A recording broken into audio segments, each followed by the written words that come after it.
Hi, I'm Steve Pedrachik for Seattle Avionics. Today I'd like to talk to you about our newest version of FlyQ, FlyQ AFB 3.0, which is frankly our largest update we've ever made in the product.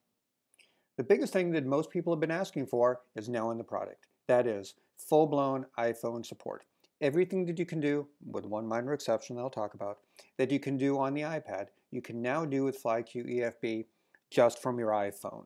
It's pretty amazing. Full ADS-B, full 3D, augmented reality, the whole nine yards. It's all in there. We've added a very, very popular request, and that is to add a flight data recorder.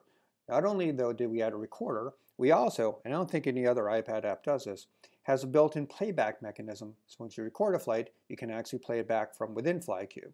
Not only that, you can export the flight to Facebook, to Twitter, to Instagram, to Cloud Ahoy, to Google Earth, all kinds of different ways to export it. Very, very powerful feature. In concert with the flight data recorder, we added a new map layer called Flight Tracks, or as many of you probably would think of it, breadcrumbs. That is, it shows where you've flown. We added the augmented reality feature, which we'll talk about in a little bit what that means.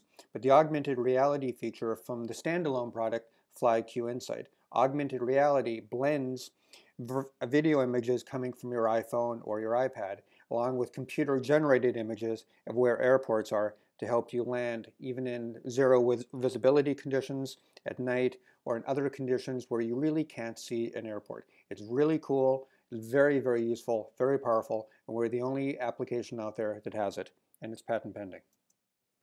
We added helicopter charts. There are a number of those all throughout the country, and we added the Gulf of Mexico charts.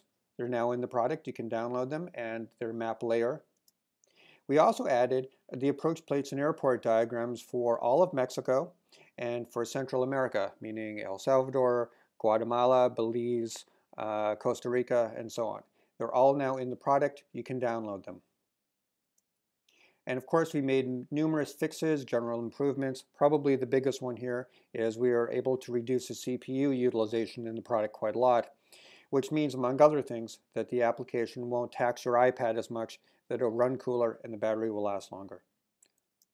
So, without further ado, let's go on to some demos of what each of these major features are like. FlyQ EFB 3.0 runs on your iPhone, just like this one. So let's take a look and see what it's like. At your home screen, looks pretty normal. In the lower left corner of the screen, you now see an application icon for FlyQ EFB. I'll tap on it.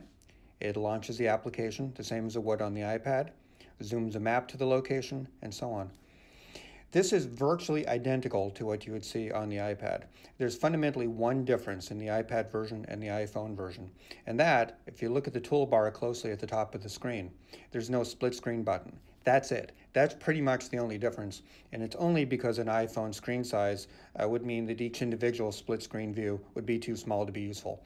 That's all. Every other feature, all the ADS-B support, all the augmented reality, the virtual reality features, the download features, the data recorder, every single feature in the product is exactly the same as it is on the iPad, except now in handy pocket size. So there are a couple of differences in terms of the way it looks on the screen, though, just to make it a little easier to use on the screen. So for example, as I'm using the map is pretty normal, 2 fingers. If I want to change the layers, I hit the layers button on the left-hand side of the screen, just like that. Instead of being a pop-up, it's now a full screen view, which makes it easier to turn things on. So I can make it IFR low, turn on the radar, maybe put fuel prices on. Notice new layers like the flight track, which we'll get to when talking about the flight recorder feature and so on. Click done and it goes away. Okay. So instead of having in a lot of places on the iPhone version of the app, instead of having a little pop-up appear on the screen, because of the way the iPhone rather is constructed, it's now a full screen view that you use. Basically, it makes it easier to use. It's pretty much that simple. So one of the differences that you may notice, though, is the way the search button works. At the upper left corner of the screen, there's search. Notice that it's a very small window. Now, you may wonder, well, how can you type into something so small? And the answer is you can't, and you don't have to. When I tap into it, like I'm doing now, it automatically expands. If I tap off, like tap onto the map, it snaps back to its regular size. So let's type something in. I'll tap into it, type in my home airport, Paine Field, PAE, hit the search button, The screen layout here is a little bit different when it shows you the search results. Most notably, in previous releases of FlyQ EFB, the 4 buttons, Direct To, Add to Flight Plan, the Map, and the Procedures view were all on the right side of the cell. So next to KPAE, there would be a cluster of 4 buttons on the right side. Now they're below. Turns out it fits a lot better, and it also fixes the problem where the buttons on the right-hand side were simply too small to hit, and often people, even on the iPad, would complain that they'd hit the wrong button. So now even on the iPad, these buttons are on the bottom. We think it makes the whole thing a little easier to see. Let's tap on the airport. When I tap on KPAE, the screen layout is very similar but not identical to what you'd see in the iPad. So you see the basic information, you see your satellite view. Now in the iPad version, the satellite view, the FAA diagram, and the Seattle Avionics diagram are all side by side. The screen is smaller here though. So above the satellite view, there's a 3-way split button that says SAT that's highlighted. If I select diagram, you get the FAA diagram. If I select runway, you either get a kind of a stick figure diagram or you see a diagram from Seattle Avionics. So if I tap on that, there you go, full screen, and so on. You can turn the wind layer on and off with a button in the right upper right corner, so on. Click done and you're done, etc. The comm frequencies, the runways, etc., nav aids are all there. Something I would point out, and this works on FlyQ EFB on the iPad as well, if you're looking at that general area, elevation, pattern, altitude, and so on, and it's a little bit too small to read, just tap on it. And now you see it nice and big. Okay, there's a lot of places like that in the product. If the comm frequencies are too small, tap on them and you see them nice and big. Okay, same thing, runways, and so on. Okay, the weather is the same too. When we go to weather, you see the 7-day forecast appear. And instead of seeing the local, the regional, and the national radar side by side as you do on the iPad, it's more like what FlyQ Pocket or FlyQ Insight does, where it has switches to show you local, or regional, or national. Still very fast, and you can tap on it to see it full screen. And then click done in the upper left corner to close it. Scroll down, you see the METARs and the TAFs. Again, if they're too small to read, you just tap on them, and there you go. You can see them nice and easy to read, big screen. You can switch it from translated like it is now to raw, back again, whatever you like to do. When you click done, it goes back. Winds aloft layer, weather briefing, you can just tap on it to see the weather briefing, and so on. Procedures are very similar too. If I want to look at the ILS procedure, there you go. You can flick it left and right, back and forth, and you see it. Pinch to zoom, nothing different here. There's a map button on the right side. If I click the map button, you'll see it on the screen. Let me turn the radar layer off. And you see the approach plate is now superimposed on the map. It's an IFR map. If I make it a sectional, it's a little bit more obvious. There you go. Okay. You can set to zoom to current position, track up, all the same stuff that you do on FlyQ EFB on the iPad. One difference, of course, is the gauge bar at the top of the screen. I'm not moving right now, I'm at my desk. It says 156 feet. You see only 3 across because that's all that will fit on an iPad, on an iPhone screen.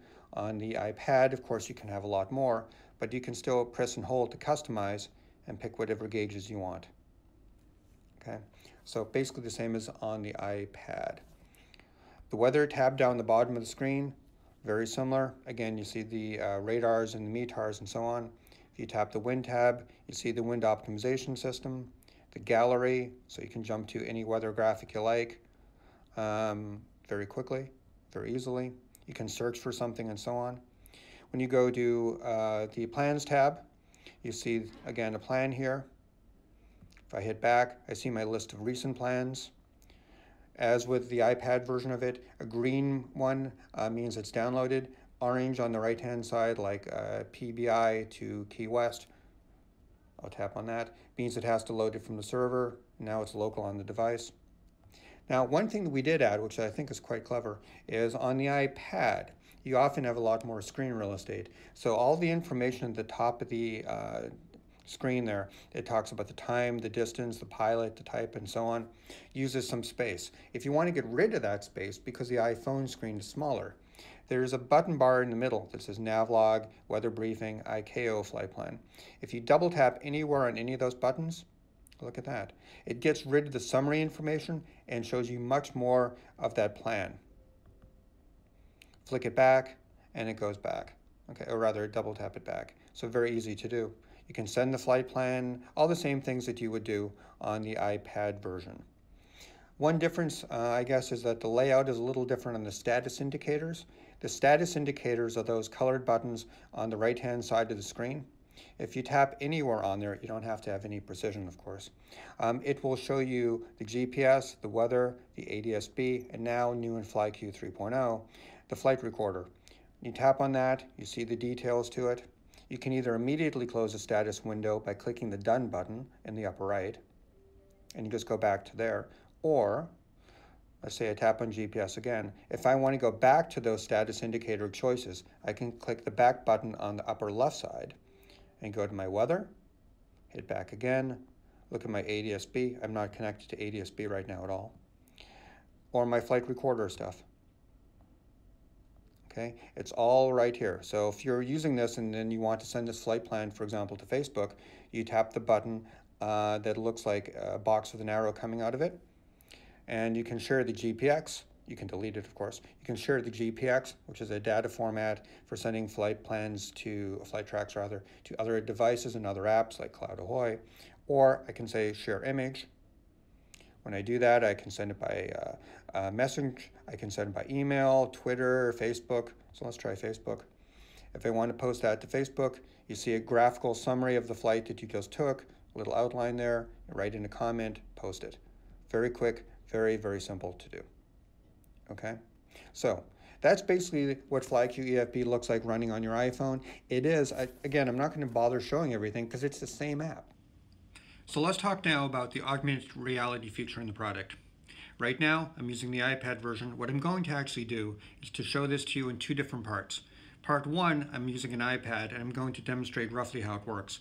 But since I'm sitting at my desk, you won't get a real sense of what it's like when you fly in a plane. So then I'm going to show you a video clip that we took during an actual flight about a week ago in very poor conditions, which gives you a good sense of the value of augmented reality. So what augmented reality is, it's a merging of computer-generated images, like airports. Those are overlaid upon real-time, real images taken from your iPhone or iPhone's camera. In other words, a live video feed has stuff put on top of it. Okay. The way that you access that with FlyQ is very, very simple. In the current version of FlyQ EFB, there's a switch in the lower left corner of the screen that looks like a three-dimensional cube that toggles between the 2D map, like we have now, and the 3D map, and back again. All that we did was we added a third map element, which is the augmented reality one. So now, when I hit that 3D cube on the bottom, I go from my 2D map to my 3D map. So now you see ours flying over the train in a simulated flight. If I tap the button again, I'm not going to go back to my 2D, but I'm going to, when I tap the 3D cube, go to augmented reality. Now, of course, as I said, I'm sitting here in my office, so this isn't a particularly great representation of what you'd see outside the plane, but you get the idea. Airports that are a magenta or kind of pinkish are ones which are uncontrolled. You see a marker telling you where the cardinal directions like west are. Airports that are blue are controlled towers in certain directions. And in the lower right corner of the screen, there's a small like radar view that you can use that gives you kind of a top-down perspective as you move it around at the same time. If you tap the screen, it becomes smaller again. What's cool about this, at least I think on the iPad, is that you can click the split screen button in the upper left corner of the screen, and you can overlay a 2D map at the same time as the augmented reality view. So for example, as you're coming into landing, maybe you want to make this a little larger, you can see the airports that are coming up. Or doing this differently, I can put the augmented reality on one side and I can maybe put airports on this side. So the split screen capability built into FlyQ EFB is extremely powerful. All right. The way that you get this to be really accurate, because unfortunately the iPad and the iPhone don't have a very accurate magnetometer or compass in it. The way that this works is we take advantage of a lot of traits that you get while you're flying, like what your GPS track is, to try to give you some clue of, to give the application some idea of how to calibrate itself. You do that by clicking the button in the upper right corner. Let me go back to single screen here and go back to the map.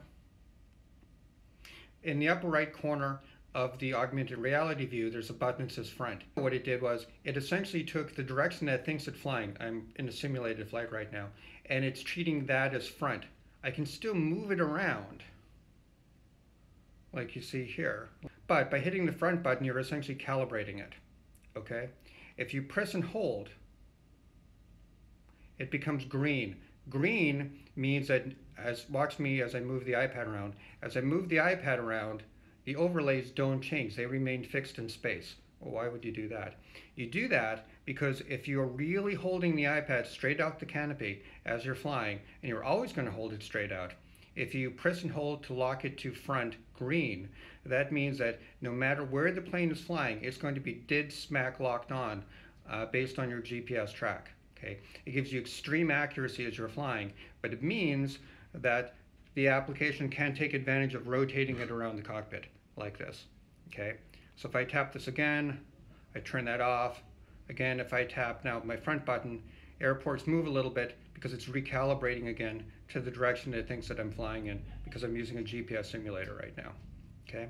The other thing that you can do is you can hit the button below front called Wind Calibrate, which actually lets you spin a little dial here, and you can use this to course correct your magnetic hitting based on your airspeed, magnetic hitting. It means that as you're flying a certain track, it knows that you may be crabbing slightly, so you can use this to offset and so on. Okay, so the combination of the front button is what you'd normally use when you use the augmented reality view. Simply point the iPad or the iPhone out the windscreen, straight out the windscreen, hit front. Do that, when you first start up the augmented reality screen, and it'll give you a very, very good calibration. Okay, the wind calibration button, wind cal below it, is used for even finer level of detail. Frankly, most of the time when you fly, you won't need it. And then again, in the lower corner, tap this button to see an overview, basically an overhead view rather, of where you're flying. Okay, so let's see what this looks like now during an actual flight.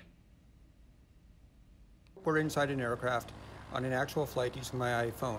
Right now it's in 2D view. I click the 3D cube button to put it into the synthetic vision 3D view.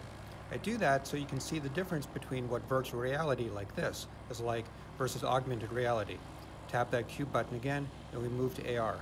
Now one thing is, if you look in the upper right corner of the AR screen, you see the lock button is clear, meaning that it's not aligned to anything.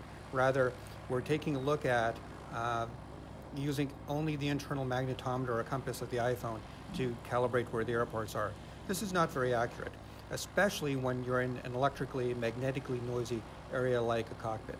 So the way that you solve the problem is by tapping that front button while the phone is being faced straight out the aircraft.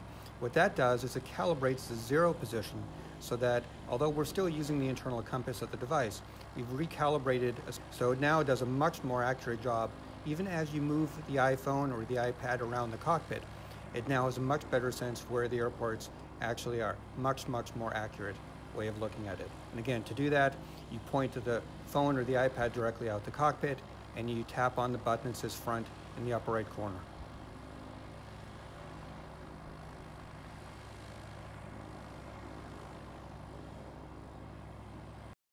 One other thing I want to show you is that in FlyQ EFB's AR view, you can filter essentially, what kind of airports you see in the view. So right now, as we're looking around, we see public airports. If I tap on the screen, and if I then tap the stack of papers icon, what you get is a list of different things that you can show. So right now, we're showing the public airports, no helipads, no seaplane bases, no airports with runways shorter than 2,500 feet. So here's what it looks like if I turn on private airports. Now you see a new airport appear, disappear, and so on. I can turn on helipads or not. Turn on seaplane bases. Should have some of those around here. See some just appear in the background. Or you can turn on runways that have less than 2,500 feet. Very nice in case of an emergency. Okay. In addition, you can select the filter range for how far you want to see airports. For example, if you're flying in, say, Southern California or anywhere on the East Coast, there are a lot of airports. So you probably want to have that slider down the bottom set very tight. If you're flying, so let's move that a little bit to show fewer airports. So now we only show the ones that are, a certain distance away.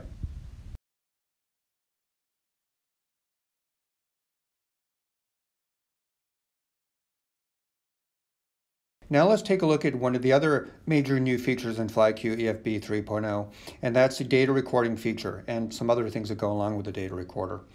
On the flight data recorder, first of all, it is automatic. You can do it manually if you like, but by default, FlyQ EFB senses when you begin flying and senses when you stop flying and just automatically records the flight. You don't have to tell it to do it.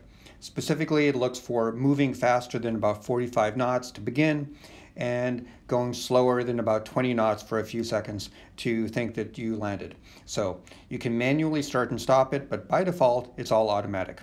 Now, so let's say we're flying along here.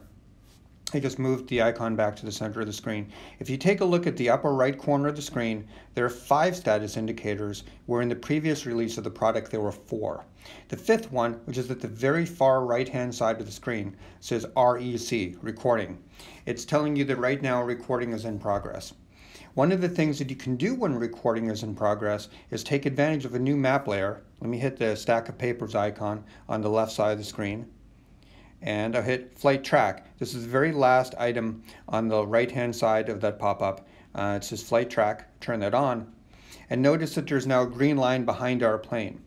What's interesting about the green line is it didn't start just when I hit the flight track feature. It started earlier. That's actually when the recording began. So the flight tracks are there whether or not you decide to display them. Like I can tap this again, turn off the flight track, turn it back on again, and it's there. So turning on and off the flight track layer doesn't do anything about clearing the track. It's still on the screen because the flight track itself is determined by the recording. Okay, so now we're showing it. Great. So we're flying along. You see on the track. You can zoom in. You can make it track up if you like this. Hit this again, and it becomes north up, and so on. So that's the track recording. You can do this in split screen.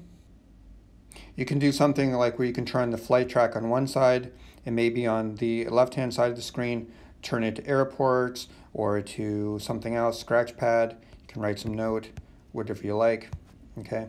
So you can do this in split screen mode as well as single. Let me go back to single screen by hitting the split screen button on the upper left corner of the screen.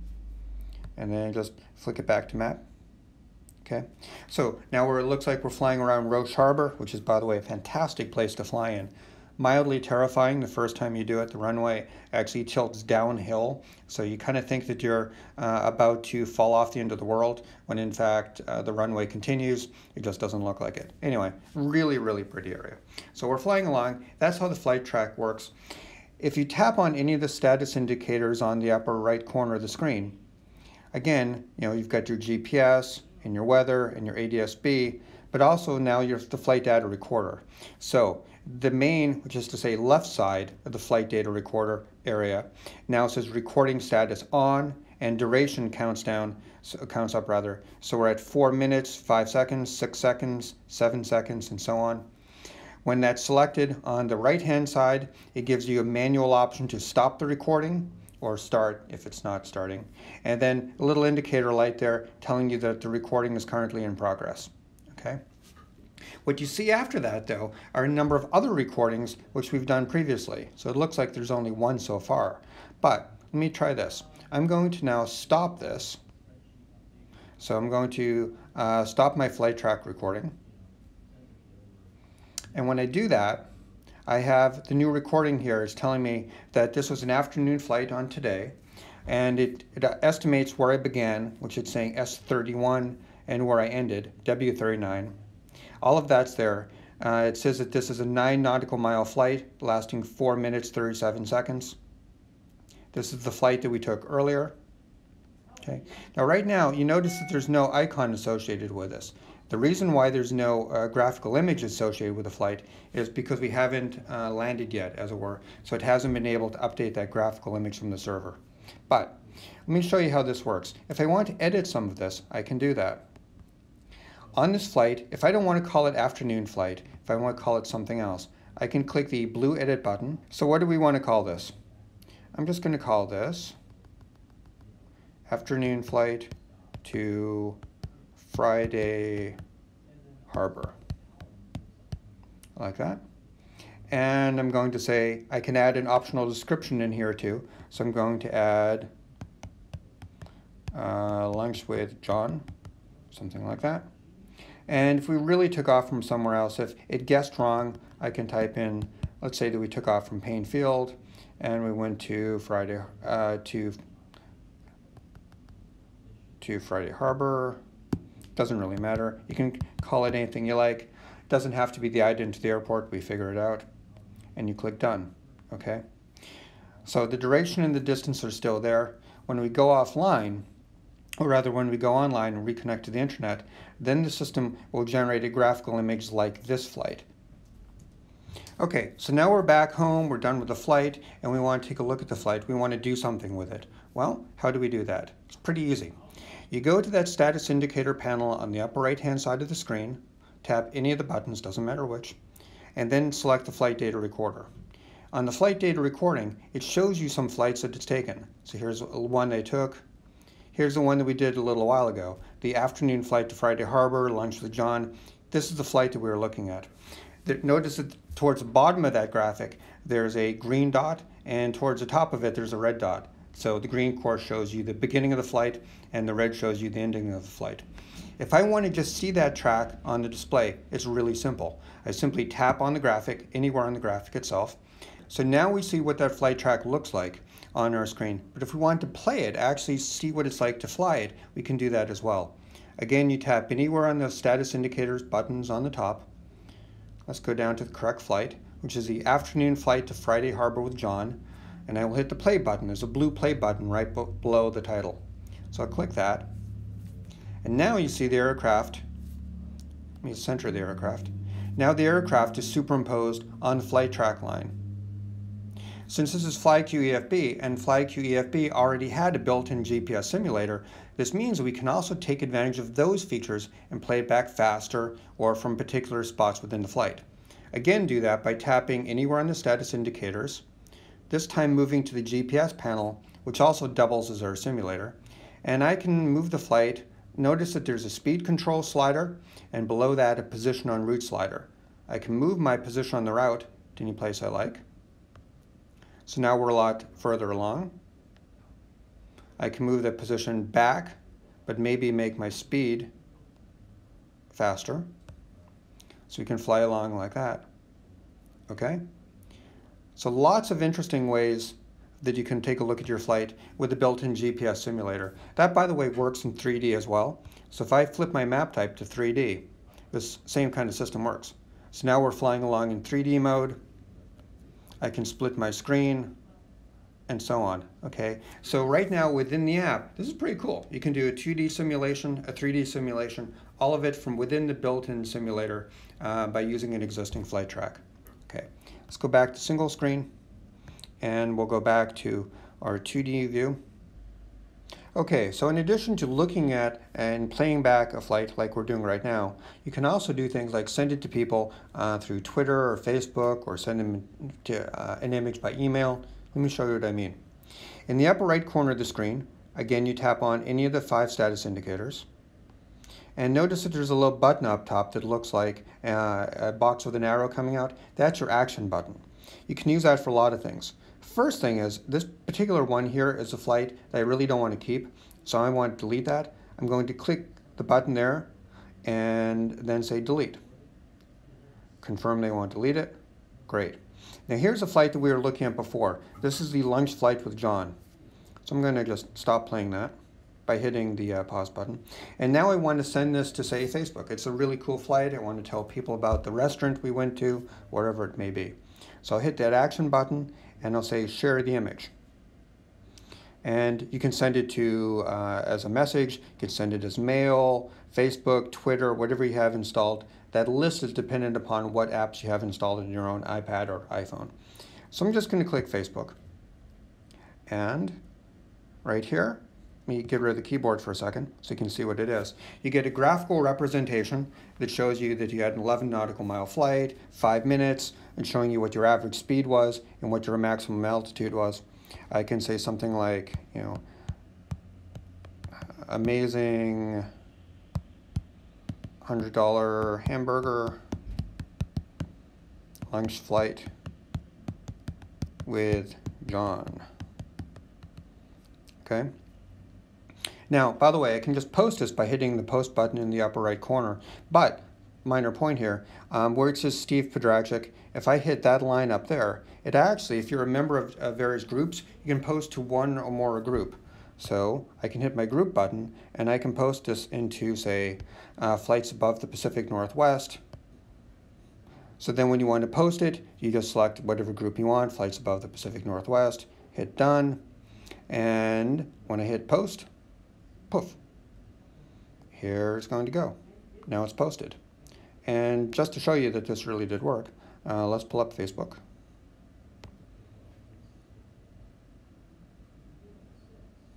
And here's my Facebook posting. Right there, right on my Facebook page. Okay? So people can comment on it, very easy to share it. Even a non-pilot can understand a graphical representation like this. Okay? So let's go back to FlyQ. What else can you do with it? One of the most common requests we get with a recorded flight is to do something with it in terms of analysis.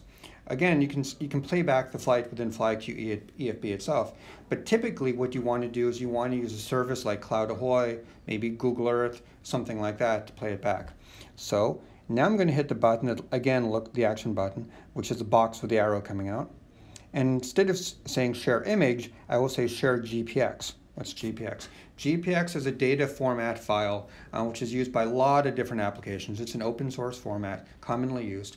And again, if I had Cloud Ahoy, Google Earth, something like that listed here, it would allow me to do that. I can post it directly to my Cloud Ahoy file and use it. In fact, let's see what that looks like. I'll load in that file on my Cloud Ahoy account on my Mac, and I'll show you what it looks like. So let's take a look. It'll be loading a flight. This actually technically isn't the flight that I showed on the iPad, but it's another flight that we took similarly. Right now, you have the ability, there's a little play button here. I'm sure many of you know how to use Cloud Ahoy a lot better than I do. But as you can see, this gives us the ability to play flights, to move it along, to begin at certain points, zoom into certain points, and so on. Move it along, you can move it out. Looks like it's using Google Maps as a base map for the flight, and so on. So you can do quite a lot of analysis on this. You can move it at a 1x, 2x, 3, 4x, that kind of thing on the flight. You can also, with the viewing option, this of course is a really cool thing. You can do 3D track.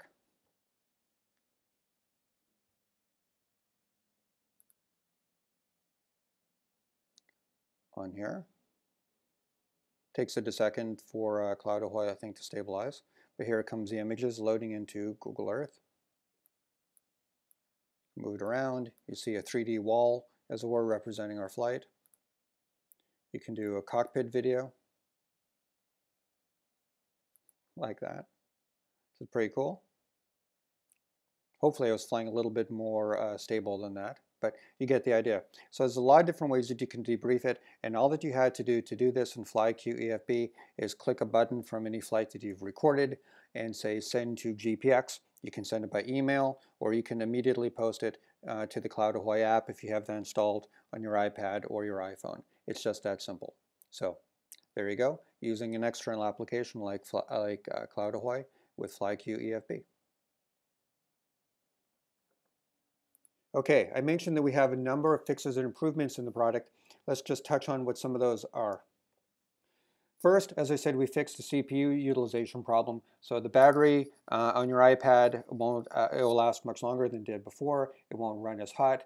the application itself is more responsive, and so on. This is something that a number of people have brought up and something we've addressed. We fixed what would be probably called a blinking battery status indicator when using a number of different ADS-B systems that did not include a battery. Things like, I think L3 Lynx was one of those, and so on. Previously, when FlyQ connected to those devices, this battery status indicator in the app would blink red, implying that you're out of battery, which of course doesn't make a lot of sense if you have no battery. We fixed a crash when sending flight plans that had specific things in it, in particular user-defined waypoints, personal waypoints, latitude, longitude points, as opposed to named airports and nav aids. Those would crash the application sometimes when sending a flight plan to Dynon or to Navidyne system. There was a problem with various Stratix builds that were specifically configured to work with ForeFlight that will cause a bit of a problem for FlyQ EFB, since FlyQ EFB can actually accept data feeds that look like a Stratos system as opposed to just Stratix. Most other applications can't do that. It would sometimes get confused because it wasn't sure if it was looking at a Stratus system or a Stratox system, and you'd see kind of a continual connect and disconnect message, which made the app rather difficult to use. If the Stratix device, again, was configured not in the default configuration, but specifically for ForeFlight. In the CAP grid system, one of the grid systems that you can use is called GARS. It's a military grid system, and frankly, the coordinate system that we used was off by a little bit, and we corrected that. For a little bit, one of the map layers, the satellite visible layer, wasn't working properly because of a change made by our weather provider, and we adapted to that change, and now the satellite visible layer works as expected again. Similarly, when we were fixing that, we noticed that we could also have satellite IR images which are colored, easier to understand sometimes, than the satellite IR images which are grayscale in the current product. So you now have an option to show it either way. And of course, there are a number of stability and performance improvements that, like with any release, went into this product. So I think you can see that FlyQ EFB 3.0 was definitely the biggest single release we've ever made in terms of changes. I can absolutely guarantee that in terms of lines of code changed, this is far and away the biggest release we've made since version 1.0. We hope you like it. For Seattle Avionics, I'm Steve Pedrachik, and have a good evening.